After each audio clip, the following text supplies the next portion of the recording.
Welcome back to another episode of Blood, Death, Devastation, Horror, and Killing, where today we're going to learn how to play Girl by Beck, because that's what you do.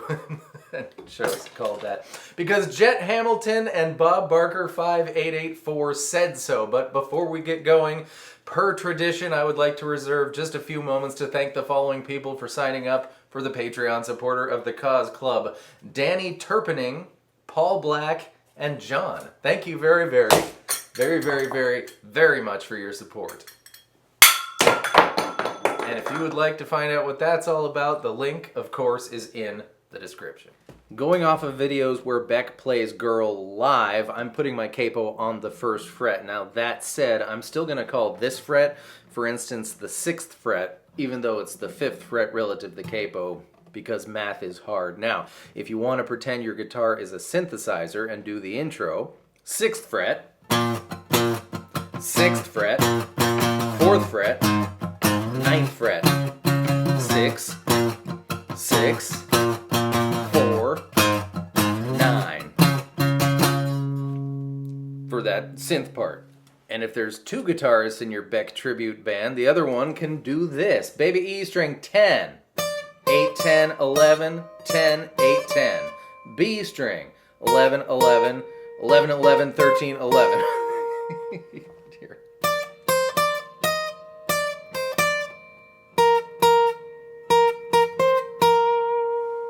For that half.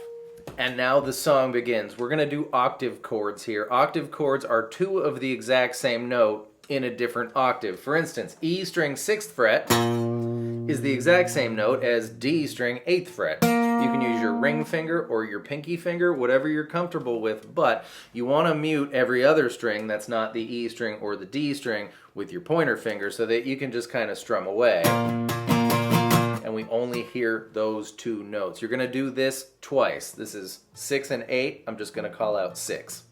6, 4, 9, 6. Do it again. 6, 4, 9, 6. For the second 2 lines, we're going to go 6, 6, 4, 9. 6, 6,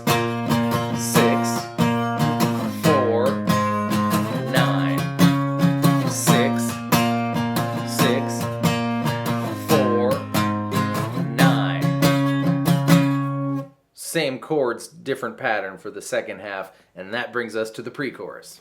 Nope, we're going to stay on the verse for a minute. That is what the guitar does in the studio recording. However, if you'd like to fill it up more, you can play the chords that those octave chords imply, and those are, first 2 lines, A, G, C, A.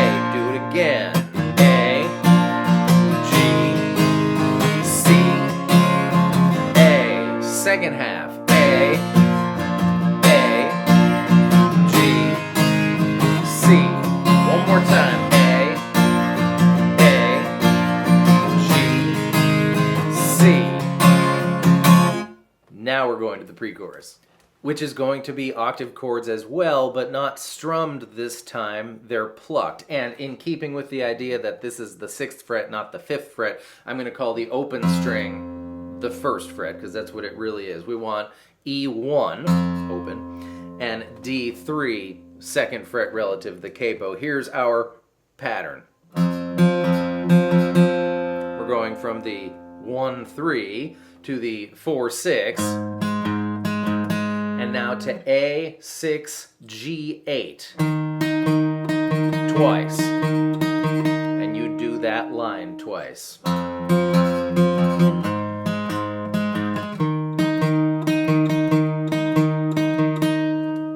But the last line, the 3rd line of the pre-chorus, is going to be the 1-3-1 to the 4-6-1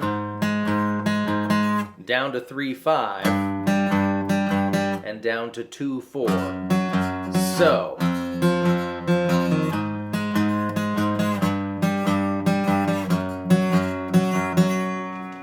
pre-chorus.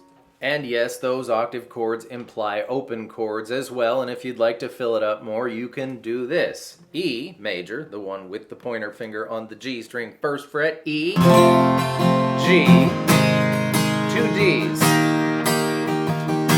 that line again. E, G, D. But the third line is going to be E, followed by G, but you might as well play the bar chord. It's going to make your life easier overall. This is 4, 6, 6, 5. So from E to G, F sharp is down 1 fret and F down 1 more. There's no other way to play F sharp, so if you're going to play the chords, you got to do the bar chords.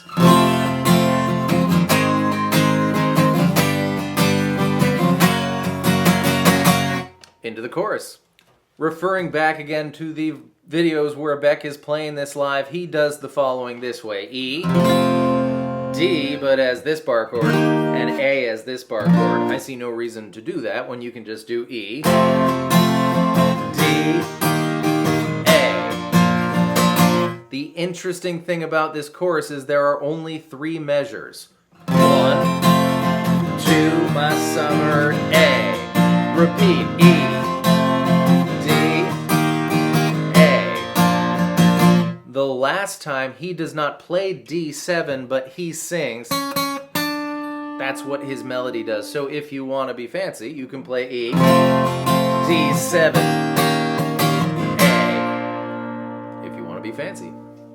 Now that we've made it to the solo, we encounter a conundrum, which is the following. The guitar in the studio recording is a slide guitar, which is fine, but it's either tuned to open E or standard tuning with no capo. It's a different take. It might be Beck, it might be a different musician, it doesn't matter. So what I've done is I took one of the live versions that I really liked, and I'll put the link in the description so you can see it, and I've made you a template that sort of kind of follows the solo he did in that one.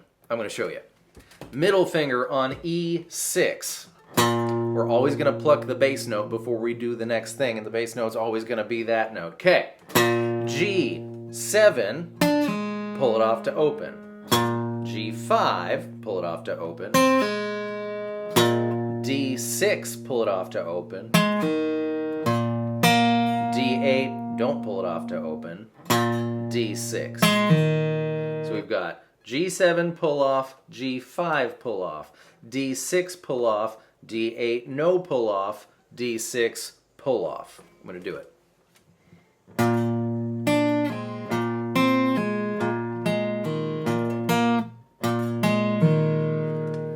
Faster.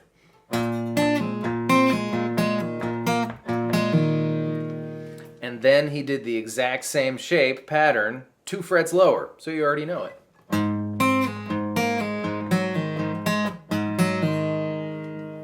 So, you know, do this one a couple times, then do this one a couple times, go back and forth, try different frets, see if it sounds good. If it sounds good, do it. And that's how you do that. Thank you so much for being here. I hope that was fun and helpful, and I will see you next time with more stuff. Goodbye.